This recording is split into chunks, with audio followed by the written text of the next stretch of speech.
Hello and welcome to another episode of Community Conversations, the podcast for those who have a heart for helping others. I'm Michael, the producer for Community Conversations, and today Pietro and I are here together to record part B of our first podcast for 2022 in what is our third season. Welcome to season 3, Pietro. Thanks, Michael. It's good to start season 3, and we've got so many great topics to cover this year, which I'm personally looking forward to. And also to speak with some more great guests, which we had last year and the year before. We might be able to bring back Mark Ramsland to share about a local community organisation that he's involved with, who's doing some great work supporting those who are facing some challenging circumstances. If you're new to the podcast and never listened to an episode before, then in part A, I shared 3 of my favourite podcasts from season 1 in 2020. And today in part B, Pietro will share about 3 of his favourite episodes from 2021. Thanks, Michael, for the introduction. Yeah, I'd like us to review the podcast where we talked about homelessness in the community. This was in March 2021, where we had Sonia Hornery, the MP, the Wallsend MP for the Labor Party, and also Rick Prosser, the CEO of the Soul Cafe. Just a bit of background on that.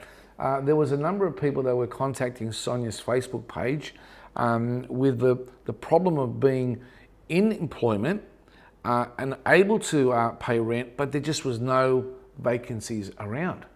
And there was something like 12,000 people on this waiting list, which was just hard to believe, to be honest with you. So when we actually spoke to her, we put a couple of questions to them. One of the first ones I put to Sonia was, hey Sonia, why does homelessness exist? And so we're just going to play this short clip, and that just gives you a bit of an overview as to the extent of that podcast. In many respects, the people that don't fit into the norm, that have difficulty, and as well as that, it's women getting older who lose their job, people who have alcohol and other addictions who get disenfranchised, people that just don't fit into that sort of society or have family support systems. So those people we need to look after, and they do fall through the cracks, especially with COVID.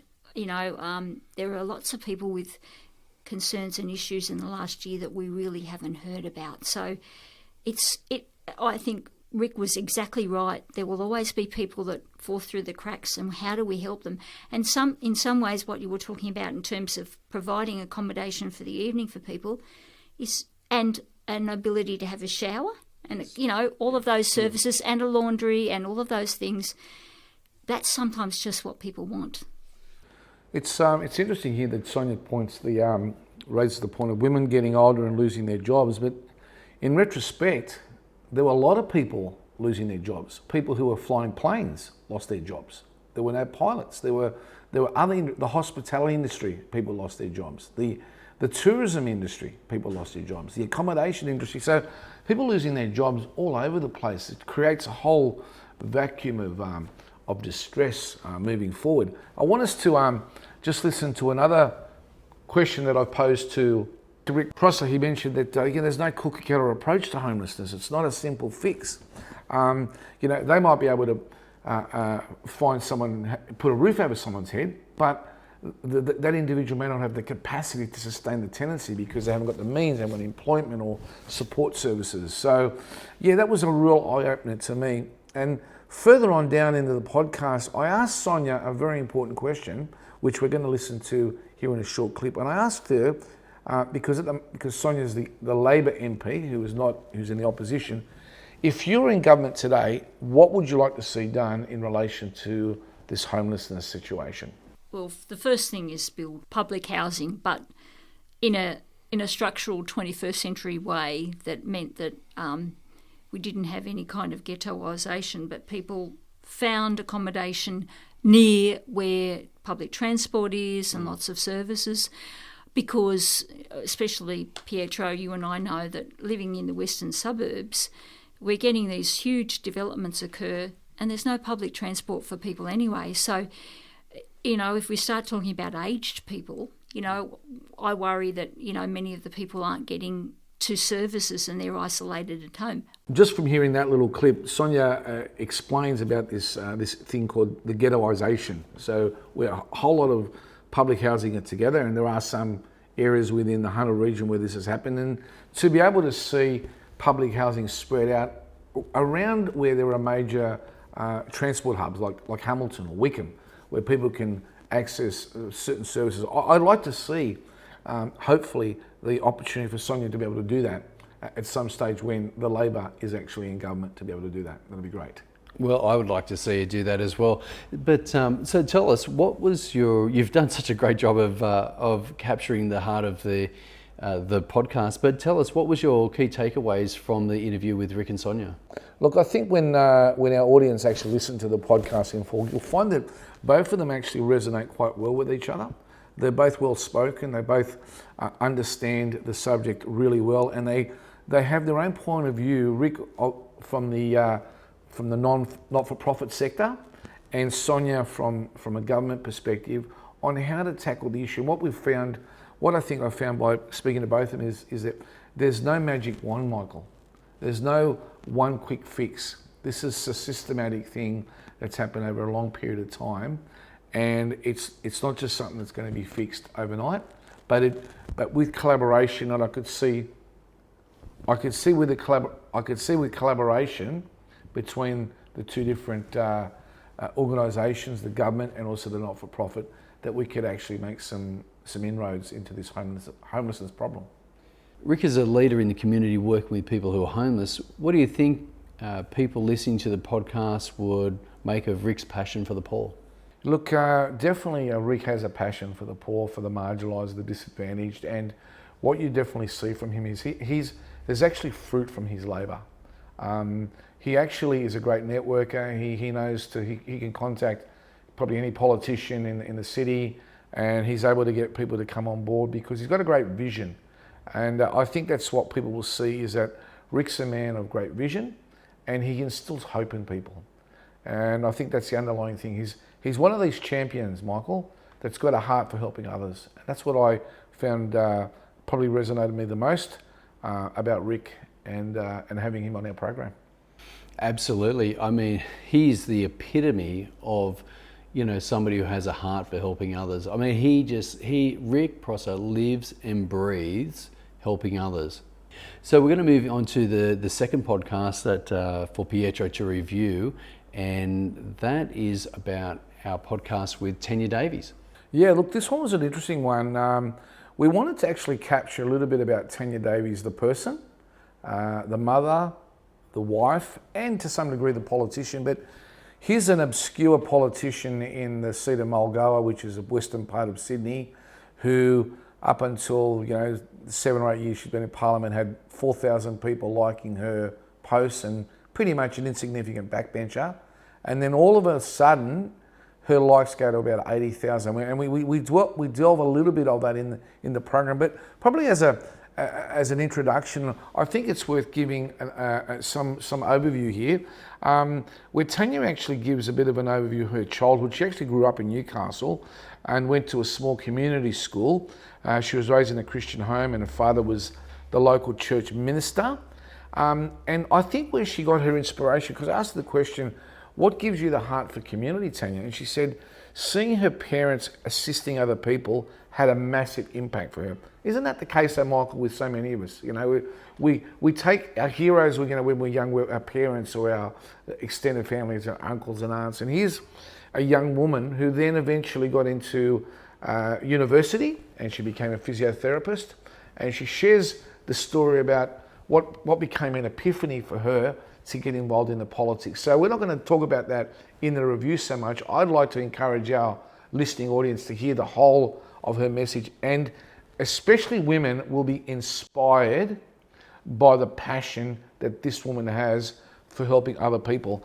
I guess one of the first points that I would like us to probably listen to is a question that I asked her. I said, what keeps you awake at night given the actions of her own government, the Liberal government, and their actions, and also governments here and around the world right in the midst of COVID? And so we're just going to put that clip on right now, Michael. Okay, let's roll it. You've got two beautiful young children.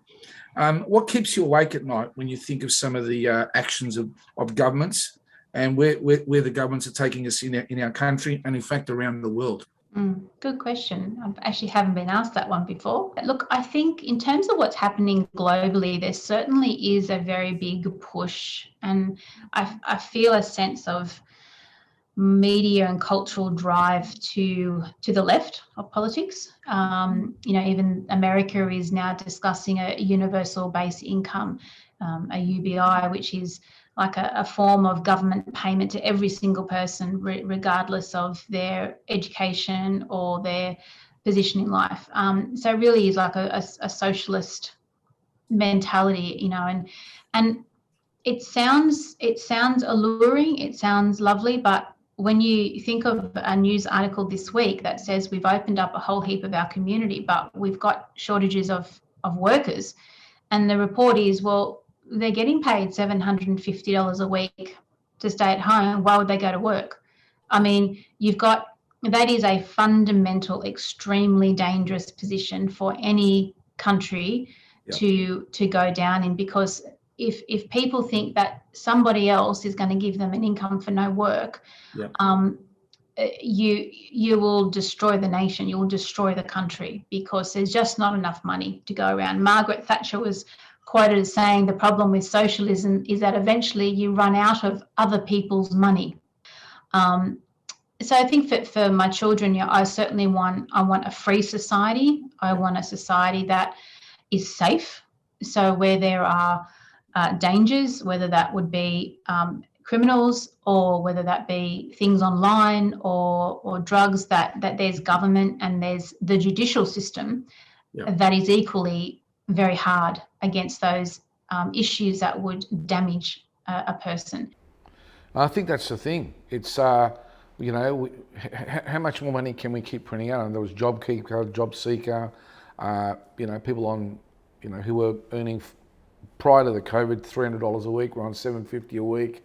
So I think Tanya raises a really good point here, that eventually one day, as the late Margaret Thatcher had said, one day we're going to run out of other people's money.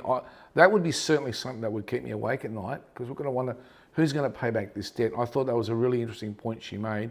Further on to that, Tanya talks about how her own government wants to bring in mandatory vaccination for construction workers. And what I picked up in her voice is that there was definitely a resolute, almost indignation and a righteous anger that even her own government would even consider such a thing. And I think when we hear the next clip, you will certainly hear it from the tone of her voice that introducing these mandates, and this is where she's gone from 4,000 people liking her page to over 84,000 people. So let's just have a listen to what she's got to say here. When the government made that decision that construction workers and tradies in the local government areas of concerns would have to be vaccinated before they could go back to work. When that was announced on the Saturday night, there was something in me, I don't know how to describe it, but something in me that said that is not right. And when I feel that something is not right, I'm not saying it's not a good idea. I'm not saying that, there's some, rough hairs around the edges, we can just work it out. But no, when something is simply not right through and through, I cannot stay silent. I can't keep my mouth closed and just let it happen. I have to speak out about it. And so, as we heard there, there's certainly a sense of righteousness rising up. In other parts of the podcast, we'll hear a lot more about Tanya's faith in God, and she shares how much that really resonated with her as a young person. And you could definitely see that in her political whirlwind, even when she was a councillor in the Penrith City Council, and with her political career. And I think that's where what really resonated with me was the fact that this is a person that's passionate about the community, has a heart for others, senses the indignation of having these construction workers vaccinated, and if they weren't vaccinated, they would lose their job. And I think that really was the crux of the message for me. She's a feisty character. I would love her to be advocating for me, and if I was in the seat of Mulgo, I'd be pretty special person to have on your side. Yeah, well, I guess there's a lot of people in the Cedar Walls then that feel the same about Sonia Hornery, and the people who are in Mulgoa feel very strongly towards Tanya. I think what you see in those two examples is that when you speak for the people, they have your back. Look, a wonderful interview. It's like trying to pick your favourite child, isn't it? Really, trying to pick some of these podcasts that we've done, and the gold, the nuggets of gold that we have heard from each of our guests, and that didn't stop. We also interviewed as our last podcast for 2021, Robert Sams, who is the CEO for Lifeline in the Hunter Central Coast. Yeah, I really enjoyed that podcast. We recorded it in November of 2021, and it was also the same month of November where there was raising awareness for men's prostate and testicular cancer, amongst other things. And having Robert on the program was really enlightening, and I think it was a really great way to finish 2021.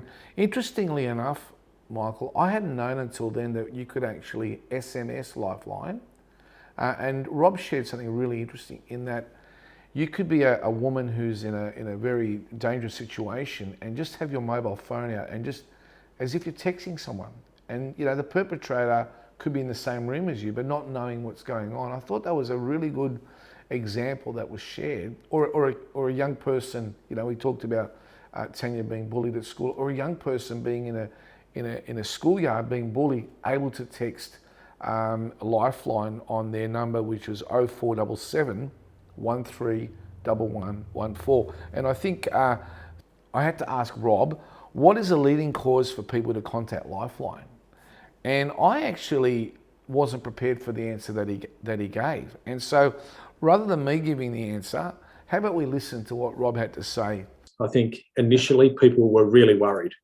We probably as a population didn't know what this virus was, and many of us hadn't lived through anything like a pandemic. So, I think in the early stages there was certainly worry about, is this going to kill people? What is the effect? Can I catch this virus? There's certainly, as we got into lockdown, and the real lockdown where people weren't travelling at all in those periods, and isolation became certainly a theme where people were not able to reach out in ways or connect in ways that they were used to.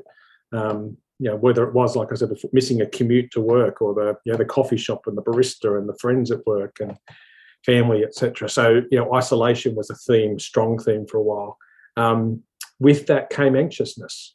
And I think as there was uncertainty, then that's a natural extension, is that people become really anxious around the uncertainty and how long is this going to last. And we've been in lockdown before, now we're back in, and the ins and outs, particularly people in Victoria where there was people were in and out. And then there was definitely another theme, and that theme was, I guess, frustration and anger, and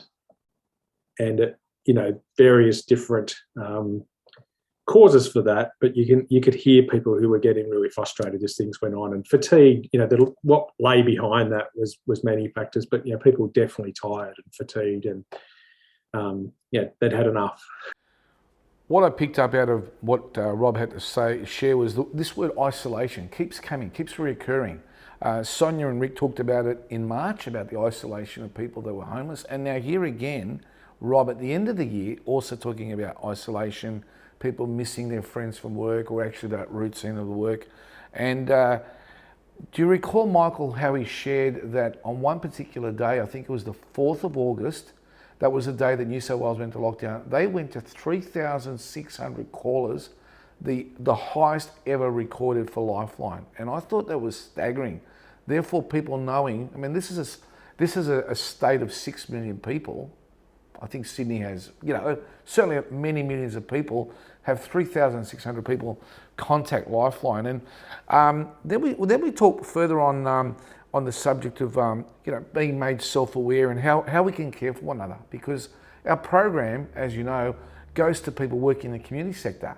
We want to be able to empower people that working with people who are doing it tough. And so Rob was able to share with us about being self-aware, being mindful of compassion fatigue. Okay, we can't be on all the time. We need to take a break. And this is especially true for social workers and people that are working in this kind of sector, because burnout is quite high. Burnout is quite high. And so, so we need to be mindful, we need to be self-aware that those of us working in the community sector, we need to take a break. And especially for those who are working with people who are, in this situation, we need to take care of each other, of ourselves, otherwise we're going to burn out. So then I asked Rob the final question of the night, and I said to him, I just talked to him about a friend of mine called David, who has since passed away, and I said, how would you help people who might be contemplating suicide, like my friend? What would you share with us, Robert, that we can actually put into place so we can reach out for those that are suicidal? And we just want to play that next clip just to give you an overview, because there might be people in your world today that are on the edge, and you might need to know some triggers or some changes of behaviour that might resonate with you. And I think what Robert shares here is really crucial to the whole podcast. Yeah, we talked before about why men in particular and why people might not share that they're having concerns. And I think the first thing is it's a great privilege when someone shares that with you. And, with that privilege can feel like a real responsibility. So the first thing I wanted to say is, it can feel quite heavy and it can feel quite hard. But I think assured that, when people tell us or give us cues, and I can talk about those, that they're having thoughts of suicide, it really is a privilege to listen to that and to support and to help. And I think some of the cues, and some of them can be more subtle and some more obvious, but obvious changes in behaviour, where they're previously not so tidy and they're all of a sudden very tired, or tidy, sorry, or people might all of a sudden get their affairs into shape, and you think, well, that's not usual, or display different, obviously very different behaviours to what they might do. They're normally quite sad and they're feeling relieved. And people who are thinking of taking their life or who have attempted, that I've talked to, have said, there's a great relief sometimes when they've made a decision to take their life, and that is around not necessarily dying, which might be surprising. It's about finally, hopefully, that burden or the pain that they might be feeling goes. And a lot of people that we talk to who've attempted suicide say that's what they want to go, not necessarily their life. They want the feeling of being a burden to go. So I think if you are hearing that in people, it's, when I described it's a great privilege before and responsibility, I think at the same time, you don't have to be a doctor or a psychologist or a mental health professional. In fact, I think it's really important, nor a lifeline crisis supporter. I think it's really important that each of us in community are there for people when they need it. I talked before about people can reach out for help, but I really think as a community, if we're going to tackle suicide, the help needs to be there in our mates, in our family, in our friends and neighbours. And I encourage people to reach out for some of the training we and other organisations run, so that they can really listen for those cues. And then the really, really, really important tip, and it's probably the key one, if you are having any worry about somebody who's might be having thoughts of taking their life, and I've got to say, sometimes it's the hardest thing to learn on the telephone, is to actually ask the direct question to somebody: are you having thoughts of suicide? Are you thinking of taking your own life? Don't beat around the bush with it. Be really clear in that. And if you're worried that people might be offended or might be worried, that the overwhelming research says asking that direct question, one, does not induce thoughts of suicide that weren't there already. So some people worrying, am I going to put the thoughts into somebody's mind? The answer overwhelmingly is no. And two, what better sign that you care for someone than to be directly asking that question? So coming out of hearing what Robert had to say, it was very personal to me, because had I known to ask my friend David, are you having thoughts of suicide at the time, may have made a difference. It may not have made a difference, but I never had the chance to ask him that, because just out of not knowing, really. Maybe being a little bit insecure in asking that question, being unsure. What if I asked the question and that triggered the thoughts even more? And Robert was very clear that no, it wasn't. That sort of question isn't going to trigger a person who may be contemplating suicide to actually go ahead and actually suicide successfully. But it would trigger in the other person that, hey, I'm really interested. I really care about you. And so with the wisdom of hindsight, would have been a beautiful thing. But I would hope that those that are listening to this podcast would actually have the courage to use those words. Are you having thoughts of suicide? To a person who you're not exactly sure of. Because I think if this podcast, Michael, can intervene and save the life of one person that we may never hear about. But if this podcast and what Robin had to share can make the difference in the life of a human being, well, hey, that's a great outcome. I think essentially, that it just keeps, it's the podcast for those who have a heart for helping others.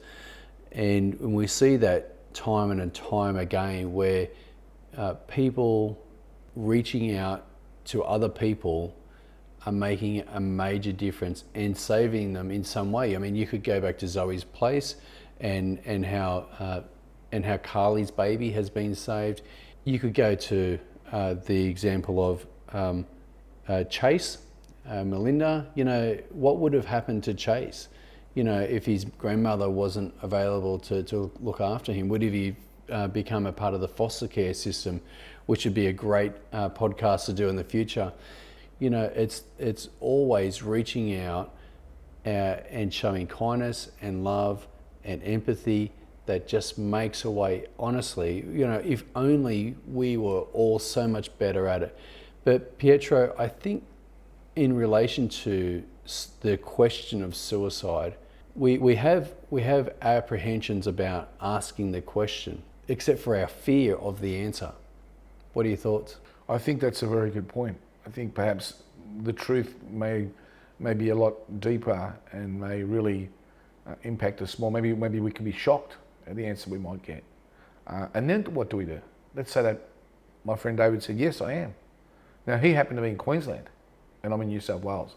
So I can't exactly jump in my car and say, hey, mate, let me take you to the hospital. But there might be others, that are in close proximity that maybe I can do that. Just go there and spend time. But yeah, it's what if they do say that? How am I going to respond? And I think too, Michael, you may have been aware that Rob talked about some of the courses that we could do, the accidental counselling course and the assist and various other courses that in the podcast that Robert shares in a bit more detail, that those of us can do a 2-day course. And do you recall when he said that their own counsellor's got to do at least, was it 35 hours or? That's right, and they do debriefing sessions as well. So yeah, there's a range of different courses that they can do, but I really like that they look after their own counsellors, and that Robert, as you were speaking about before, they put in place boundaries so that they protect themselves from compassion fatigue. And Robert expressed that, if he as the CEO can't do that, how can he ask his staff to do that?